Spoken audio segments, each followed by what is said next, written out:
Hey y'all, it's Ashley with Southern Vagabond and welcome back to my YouTube channel.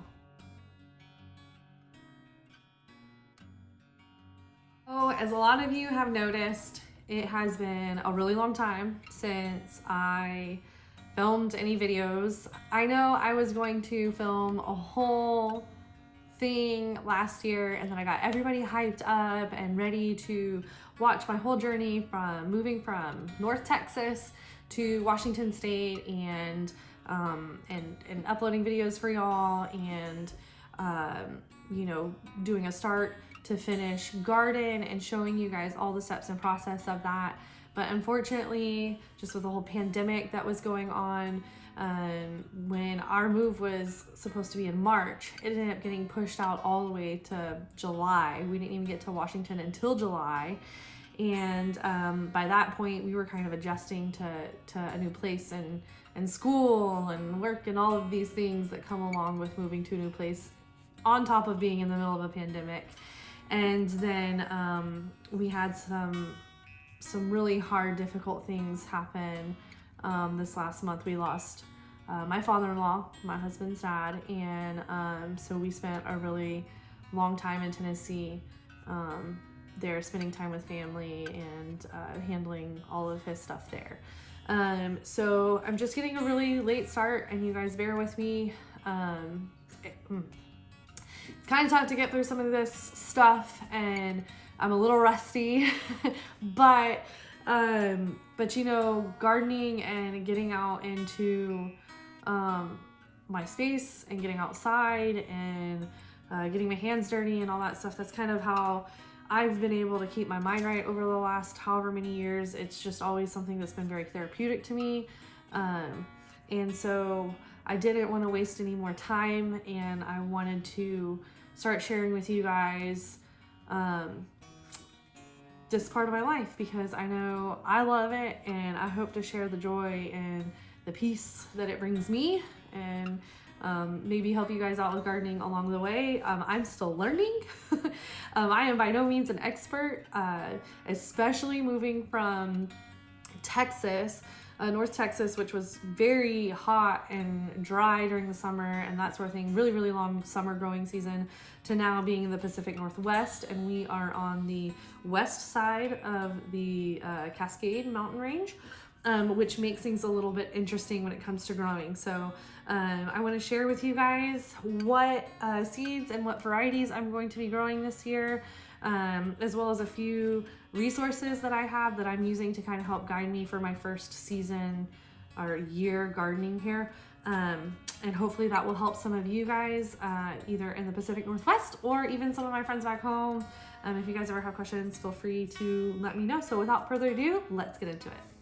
All right, so something that's a little bit different about living in the Pacific Northwest is the growing zone. So the growing zone here, where I'm at, like I said, we're on the west side of the Cascades, which presents a lot different climate than the other side of the mountain range.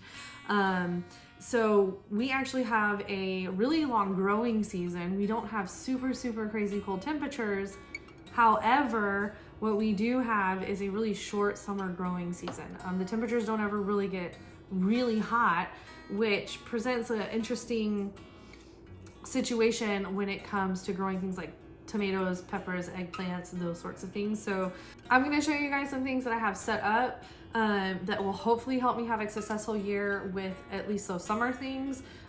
Give them a little bit longer growing period than they otherwise would have had.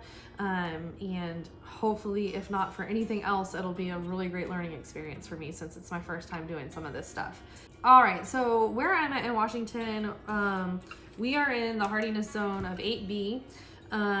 So oddly enough, it's the same hardiness zone as where I'm from in North Florida, but the growing seasons, the growing lengths, times are different.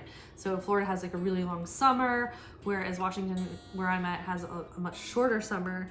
So believe it or not, the average low temperatures are actually pretty similar. It's just the first and last frost dates that differ between where I'm at in Washington and where I'm from in North Florida. Since this whole climate is new to me, the resource that I'm going to be using to help me with when to start things and when the temperatures typically change here, because I have only lived here since July, so I haven't been through a full year to kind of understand how the seasons work here. I bought this Vegetable Gardening in the Pacific Northwest book. It is by Lorraine Edwards Faulkner. And I've taken a look through this. This was recommended to me by somebody in one of the gardening groups that I'm part of on Facebook. And I really love this layout. It kind of gives you a month to month of what you would typically be wanting to plant based on the temperatures.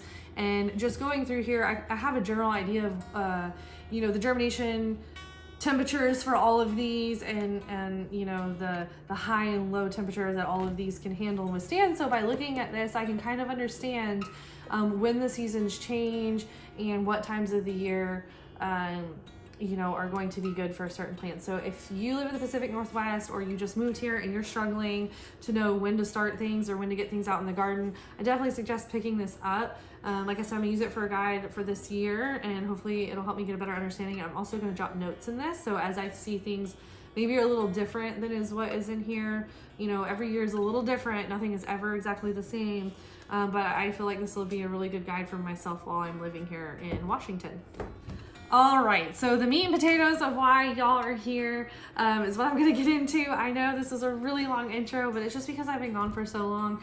I feel like there's a little bit of backstory I needed to give you guys to kind of know where I'm at and what's going on. But let's get into the seeds. So a lot of you guys have already seen my seed collection. It's getting bigger all the time, so it's a little different maybe than the last time you saw it, but this is the way I store my seeds. If you guys want to know where to get this, you can get it at Michael's. This is like a photo container. You can put stickers in it and that sort of thing. Y'all, please ignore my heater in the background. It's really cold here right now, and it keeps kicking on, and hopefully it doesn't mess up the audio of this video. But anyways, I get this from Michael's. It's really expensive if you don't get it on sale, so I definitely suggest, if you're wanting to go with something like this, to just wait until it's on sale and grab it. But I love this for sorting out my seeds and organizing them, so that is a good little pointer there for if you're needing seed storage. All right, so let's get into what I'm going to be working with first. We'll move all these out of the way. I've kind of got everything organized. And I'm going to tell you guys the varieties that I am doing, and I'm going to try to remember where I got some of these seeds from. So first things first, we are going to do some Oregon snow peas. Now these little packets right here, I believe I got from Littlest Seed Shop, maybe, on Etsy. There's a seed shop on Etsy you can get these from. They don't come with any information or anything like that, so you do have to look up the varieties and figure out, how to plant them, when to plant them, what temperatures and stuff they can tolerate. So that's where I got these seed packets from. If I'm wrong, I will put it in the video here. But I'm gonna do Oregon snow peas. Snow sugar peas is what it says. We are going to do snowball cauliflower. So this is my first year. I'm gonna try cauliflower and broccoli and all that stuff because I have the space to do it this year. I'm really, really super excited about it. We're gonna do Brussels sprouts. Also first year growing this one. If you guys have grown any of these, let me know how you like growing them. And we are going to do red acre cabbage. Also first time growing cabbage. A lot of cold weather stuff I haven't grown before.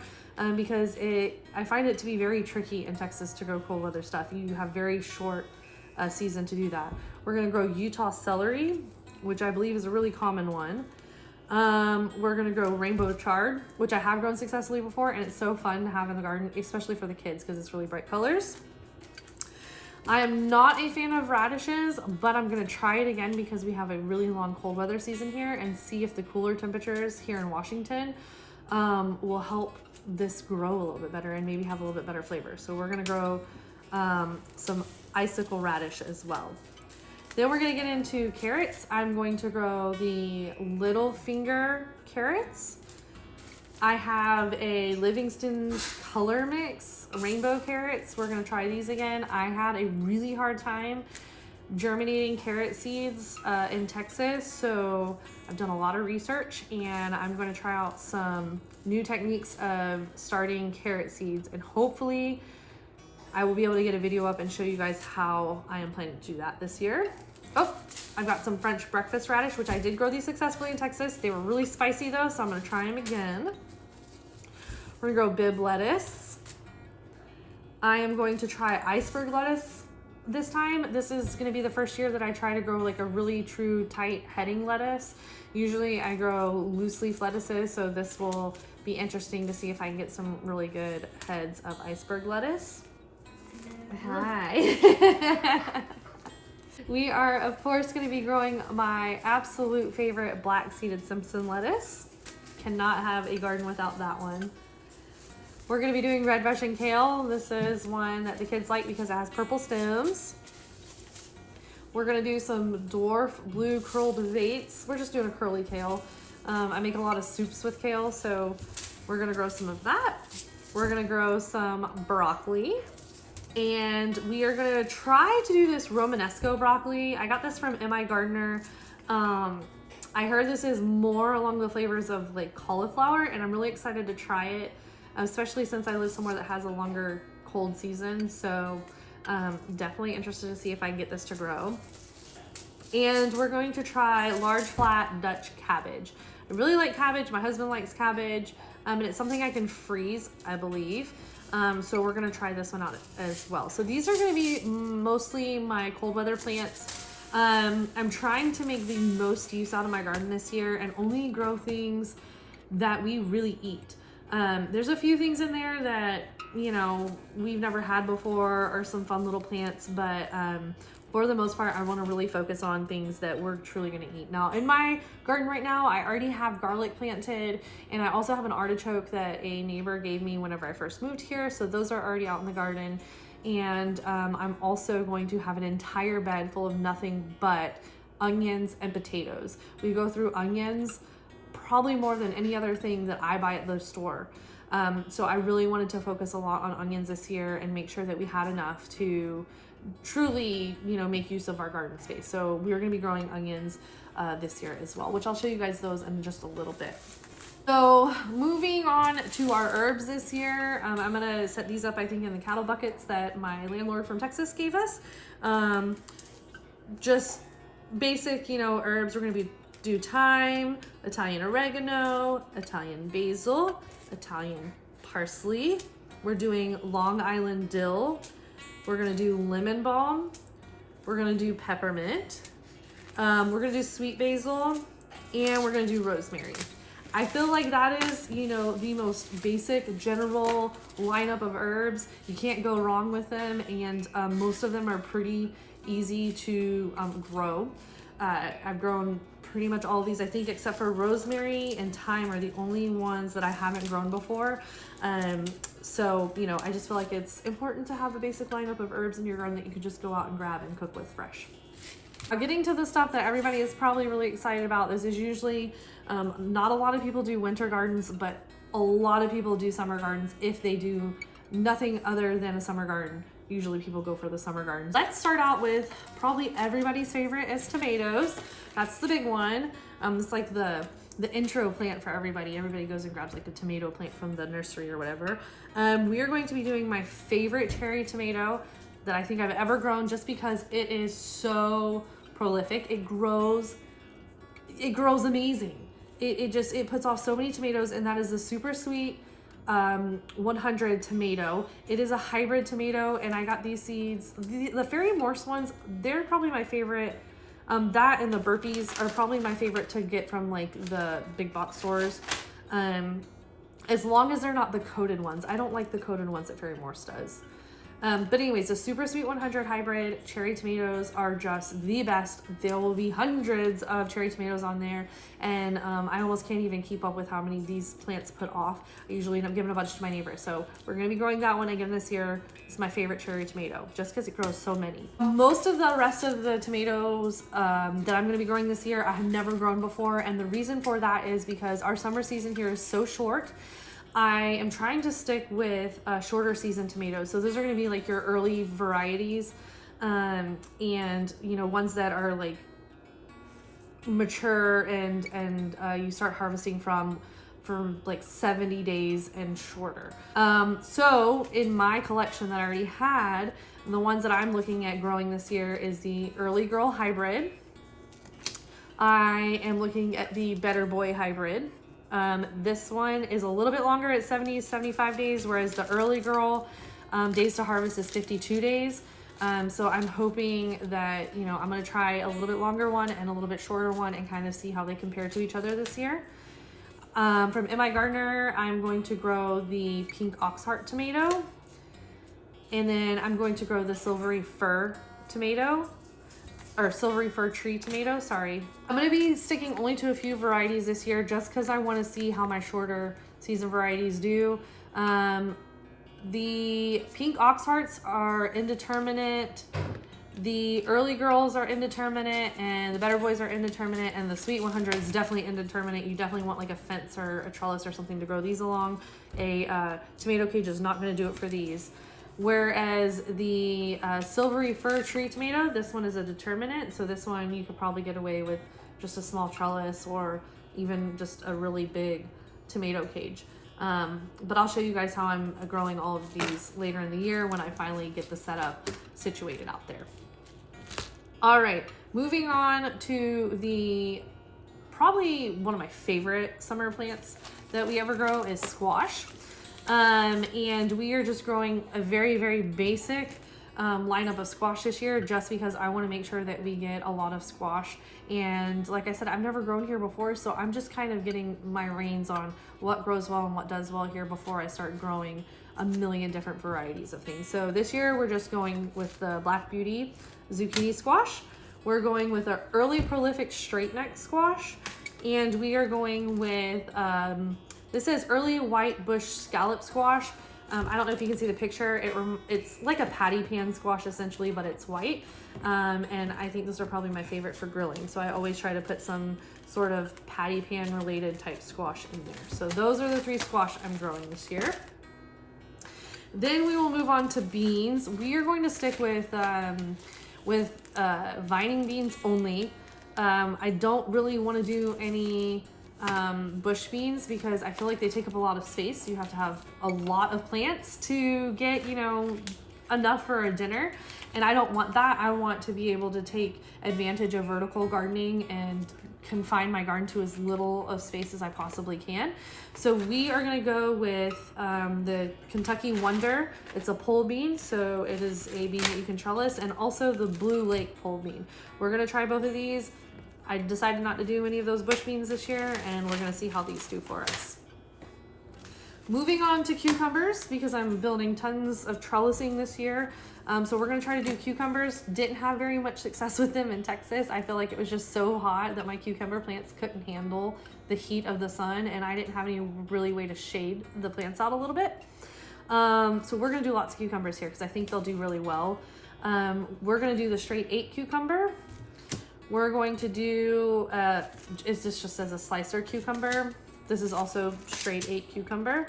We're gonna do the National Pickling cucumber.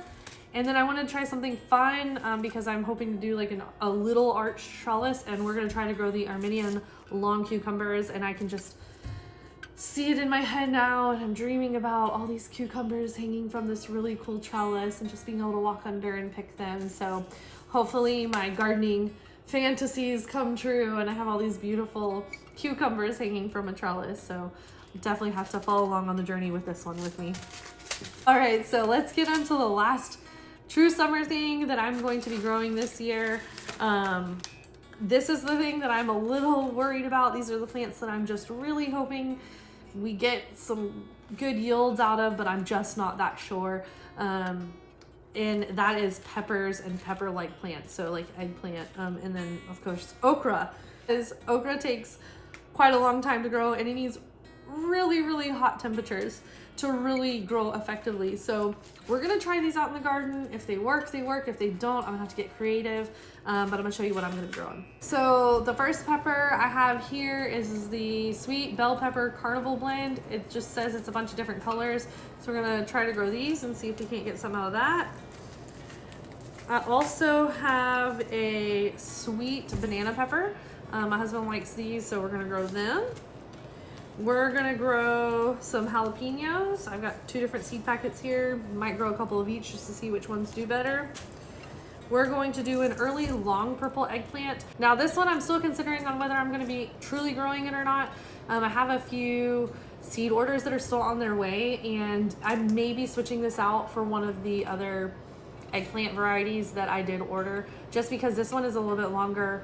It says 75 days to harvest, and I really just want to keep things a little bit shorter than that if they're summer plants, just for my own success. I feel like the more success you can have in a garden when you're doing it in a new place, in a new area, in a new zone for the first time, the more success you have, the more you go into the next growing season with a little bit of confidence. And I want to set myself up for as much success as I can. So this may or may not be going in the garden, but I do plan to have some sort of smaller, thinner, quicker growing eggplant in the garden. And then last but not least, I'm going to be growing the Clemson spineless okra. This does say 58 days to harvest, so I'm just hoping it gets hot enough that I can grow these, but I'm going to try because I love some okra, and if I can get it to work, then I'll be a happy camper. All right, so now that I've gone through all of my must-have plants in the garden this year, I'm gonna go through a few honorable mentions. So if I have an extra container here or there, or I have some extra space that becomes available and I'm able to put something in there, these are ones that I think I might try to grow, along with some of the packets of seeds that are coming still in my seed orders. I don't wanna hold myself to those seeds and those seed orders just because I know everything's been backed up pretty bad this year, and so I don't know when I'll be getting those seed orders, and I don't want to have plans for those and then them not show up in time for me to plant them. So but these are some honorable mentions of things I may try growing if I have some space. And the first one is going to be this little mini harvest blend of pumpkins. I really have been wanting to grow like a little small variety of pumpkin, just something to decorate a tablescape with, or maybe even cook with. So I might try some of these out this year. I really, really want to make homemade pumpkin pie, like make my own pumpkin squash, whatever. So the early sweet sugar pie, I've always wanted to grow these, and I may try to do that this year. Poor bud, are you sneezing? What's that, man? You sneezing? I'm sorry. What's got you going, huh? I'm sorry. You gotta get down. Get down. Get down. All right, one of the next plants I want to try to grow is the American flag leek. I've had this one. I wanted to grow leeks. I've never even eaten a leek, but they just look fun. They look like a massive, like bunching onion, or green onion.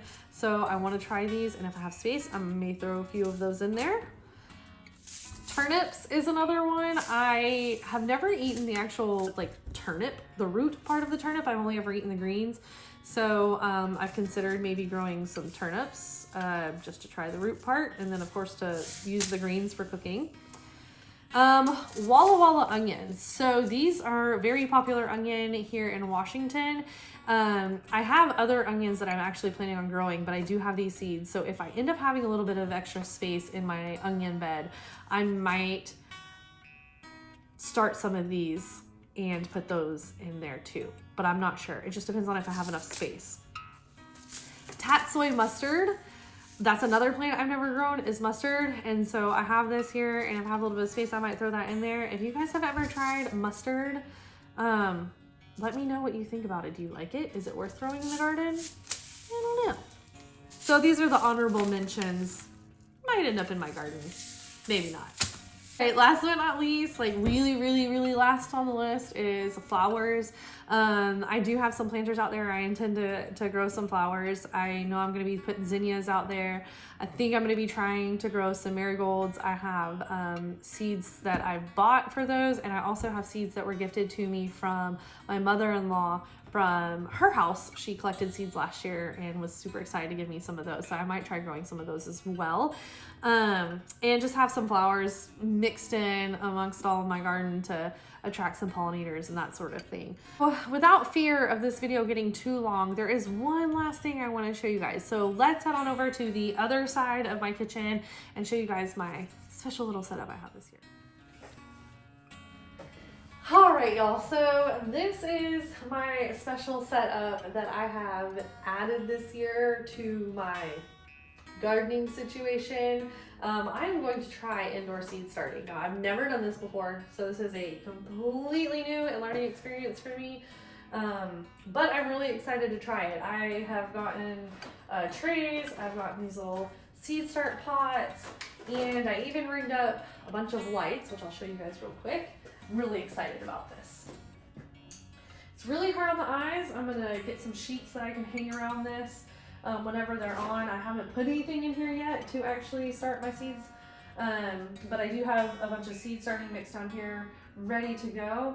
And yeah, I'm just really excited. I'm hoping that this little setup right here is gonna help me with those plants in the summertime that are really hard to grow and you know, have enough days to maturity and harvest, like the peppers and tomatoes and things like that. I'm gonna really try to start all of those indoors to give them as much time as I possibly can get in the summertime, and hopefully will make the gardening experience a little bit more successful this year.